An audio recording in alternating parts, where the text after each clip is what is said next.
29শে জুলাই। এটি একটি দিন নয়, একটি ইতিহাস। সবুজ মেরুনের জন্মলগ্ন, বাঙালির আবেগ, ভারতের ফুটবল মানচিত্রের এক উজ্জ্বল নক্ষত্র মোহনবাগান।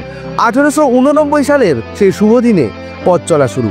পরাধীন ভারতে এক মুক্ত নিঃশ্বাস। আর সেই শুরুতেই এলো ঐতিহাসিক জয়। 1911 সালের আইএফএসির শুধু একটি খেতাব নয়, ঔপনিবেশিক শক্তির বিরুদ্ধে এক বলিষ্ঠ প্রতিবাদ। এরপর দীর্ঘ পথ, ফেডারেশন কাপের সোনালী অধ্যায়, ডুরান্ড কাপের আধিপত্য, রোভার্স কাপের গৌরব। প্রতিটি জয়ে রচিত হয়েছে নতুন নতুন ইতিহাস। এই ক্লাব বহন করে চলেছে ভারতীয় ফুটবলের সোনালী অতীত। মোহনবাগানের সাফল্যের মূল মন্ত্র শুধু মাঠের খেলা নয়, এর ভিত্তি অনেক গভীরে গ্রথিত। কিংবদন্তি খেলোয়াড়েরা তাদের প্রতিভা ও নিষ্ঠা দিয়ে গড়ে তুলেছেন এই ক্লাবের ঐতিহ্য। প্রজন্মের পর প্রজন্ম ধরে খেলোয়াড় এবং সমর্থকদের মধ্যে অটুট বন্ধন তৈরি হয়েছে। এই ক্লাবের জার্সি শুধু একটি পোশাক নয়, এটি আবেগ, এটি গর্ব। মোহনবাগান শুধু একটি ফুটবল ক্লাব নয়, এটি একটি পরিবার, যেখানে মিশে আছে বাঙালির ভালোবাসা ও সমর্থন। সময় পরিবর্তিত হয়েছে, দল নতুন উদ্যমে ঝাঁপিয়েছে। ঐতিহাসিক ঐতিহ্যকে সঙ্গী করে বর্তমানের ময়দানেও মোহনবাগান তার আধিপত্য বিস্তার করেছে। আইএসএল এর মঞ্চে সবুজ মেরুনের গর্জন